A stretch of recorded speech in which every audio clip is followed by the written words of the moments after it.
Please be seated. Please pray with me.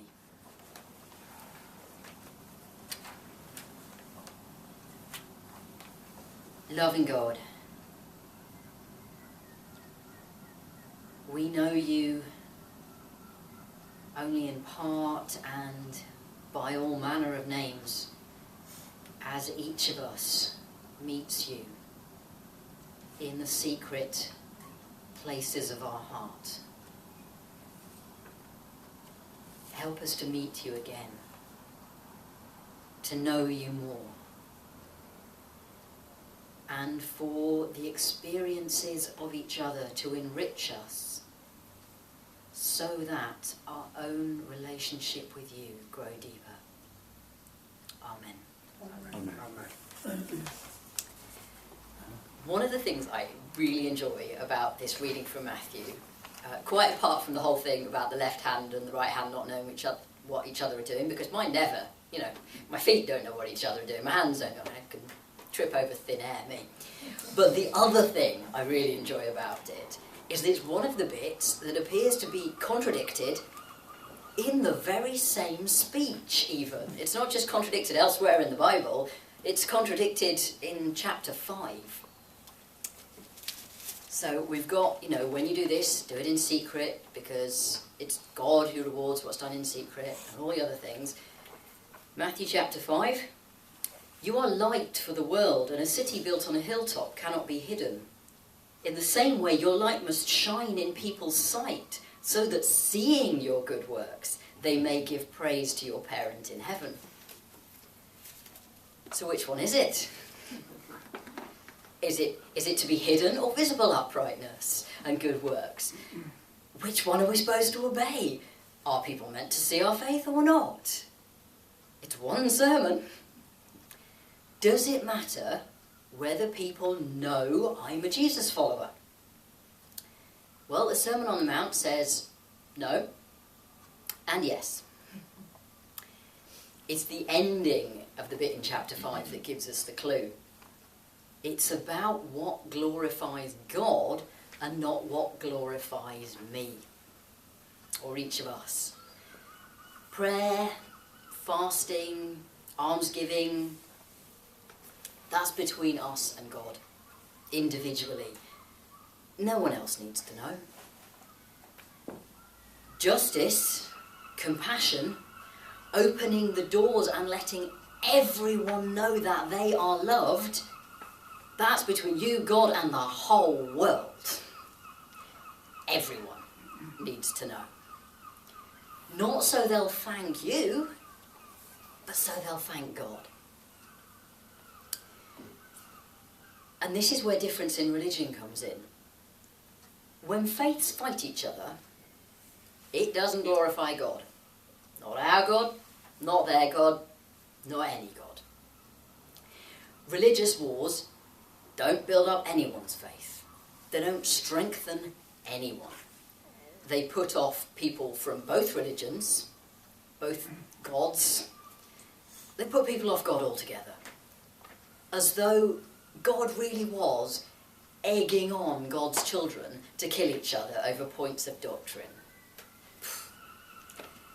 When faiths work together, when they get together to bring about peace or justice or to fight climate change, that does give glory to God, and not a particular God, not a specific God of somebody's doctrine or somebody's ideas and images and names, but God, the immense, unknowable creator of the universe, vast, I can't possibly pin down God. That God is glorified when we work together, and everyone is strengthened in their faith, not my faith.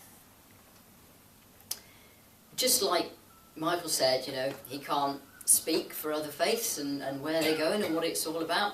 Neither can I. I'm not an expert. I've no experience. I've only got experience of this faith, the one I've got. It's the only one I can know. And what I found is everything I need.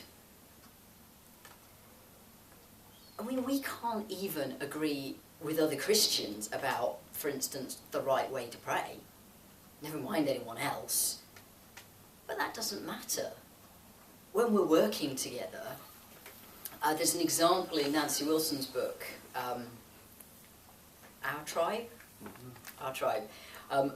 There's lots of examples. There's one when MCC was at the World Council of Churches gathering one year, and they were trying to put together a service to pray for an end to the Gulf War. And it ended up being mostly MCCers putting this together, not because anybody thought particularly well of us, because they didn't want us to have membership or anything like that, but because we're used to working together when we can't agree. We're used to making stuff up that works for people from all kinds of faith backgrounds. And it worked. And it was really emotional, and people from Orthodox and Catholic and charismatic and evangelical backgrounds came together and were praying and weeping, and it became this wonderful thing, because they weren't getting together to argue about the prayers, but to pray for the end to the war. I'm currently working through a book called The Artist's Way that helps people unlock their creativity, because I've been feeling a bit blocked in my writing and my painting lately. And there was a bit in it last week about the people in your life, whether they are enablers or nurturers. And it defined them as the enablers are the ones that will help you, and you will know that you owe them for their help, because you couldn't have done it without them. They have pulled you up out of the dirt, and they have set your feet on the way, and it's basically their progress, not yours, and you feel like you can't keep on making progress if they're not still helping you. Then there's nurturers. They'll help you stand on your own 2 feet, have your own faith, create your own work, and you will be grateful, but you will not feel obligated. And I think we all know people of both kinds, and have people of both, and have been people of both kinds.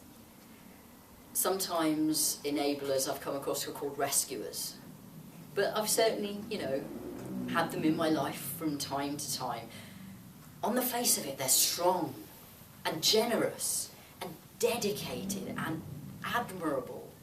And they do rescue people, and they have their little crowds of dependents who pretty much worship the ground they walk on, and a strained relationship with those who are no longer dependent on them, who they feel are not paying their dues of gratitude. They exist in every life, and I've probably been guilty of doing the same at one time or another, and I really, really hope I'm not still doing it. It serves our own need, if we're enablers, to be needed, to be essential, to be wanted. In all truth I tell you, they have already had their reward. Underneath is fear and insecurity, and it's heartbreaking to see when you see past that strong facade to the person underneath who is just terrified that no one needs them. And religion can be like that, Individuals, whole churches, there's a clinging that takes place of the saved who owe their salvation, not to God, but to the church or the pastor or the evangelist or whatever it might be.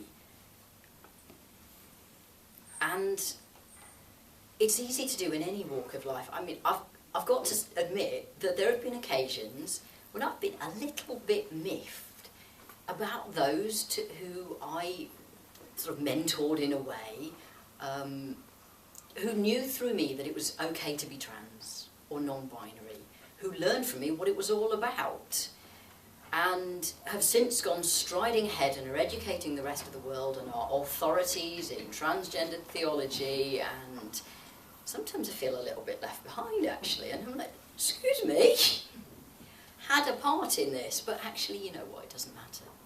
It doesn't matter if nobody knows. What matters is they found their authentic self. Not my gender. I didn't give them mine. They found theirs.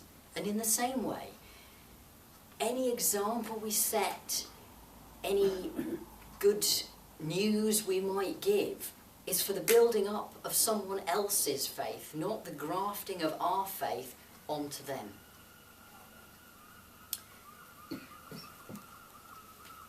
Does our religion leave a sense of obligation? Or are people free to accept whatever we have to offer and make it their own?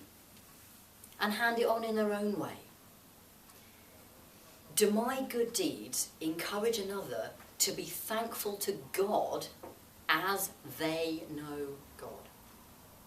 Not my God, because I'm pretty sure my view of God has some serious flaws in it, because I ain't perfect. We don't give people faith, but we can nurture their faith. I think a lot of historical missionary work, colonialism, had that massive flaw at the heart of it, a sense of owing and owning, of having rescued the heathen, and being due some deference for having done them this favour. And it's not on, really. They found faith. If they wanted it, if they liked it when they found it, then all due credit to those who showed it, but they were not the creators of it. God and the person with the faith were. No matter what name they put to it, no matter what forms of prayer or worship they chose to adopt, no matter whether they chose to take the new name for God they'd been offered, or were deepened in the faith of the old one they already had. Michael spoke of going deeper last week, and that's what it is. That we inspire others to follow their own path, simply by following ours. And they needn't know, we may never know, what it was we did. There's a song that was playing earlier, "They'll know we are Christians by our love." That's not what it says in the Bible. "They'll know you are my disciples by your love," he says. "They'll know we are Christ-like, even if they don't know that's what it was. Even if they don't know that Christ had anything to do with it. What they'll know was that we loved. And it doesn't matter whether or not they know why, we will still have shown them God at work in us." But it's hard not to want some acknowledgement. Of course it is. To create a thing and then see someone else praised for it, of course that's not nice, you know. But be assured God knows. And when seen from heaven's perspective, from perfect security, which we will have, our reward will be to know that it happened at all. When we need to be seen, when we need to be recognised, to be validated, it springs from fear. The fear of being left behind. The fear of being abandoned. Of not earning love. As some of us learnt that we had to in our childhoods, but it wasn't true. Or fear that we will lose our right to belong. That our name won't be on the list. But there's only one list that matters, and our name is on it, and it's never coming off. And as we know, perfect love drives out fear. And God's love is indeed perfect. We have nothing to fear. God's love is free. It's a free gift. The cross is a free gift. And that doesn't just mean that there are no conditions on it. It means there's no obligations attached to it. Not only can't you earn it, you can't even earn it retrospectively. And you can't disearn it retrospectively. You'll always belong. You'll never be left behind, whether anyone else knows or not. whether anyone else knows it was you that started that movement, whatever it was, of faith in someone else's life, in an entire church's life, whether anyone knows that you showed someone a way to be their authentic self. It doesn't matter. Give credit where credit's due, because that's a good thing to do. But don't worry about being upset if you didn't get credit. In the long run, it doesn't matter. In the long run, you're part, you are part of the biggest honour roll ever. The roll call of God's kingdom, God's children, that you built, and all the angels know it. Amen. Amen.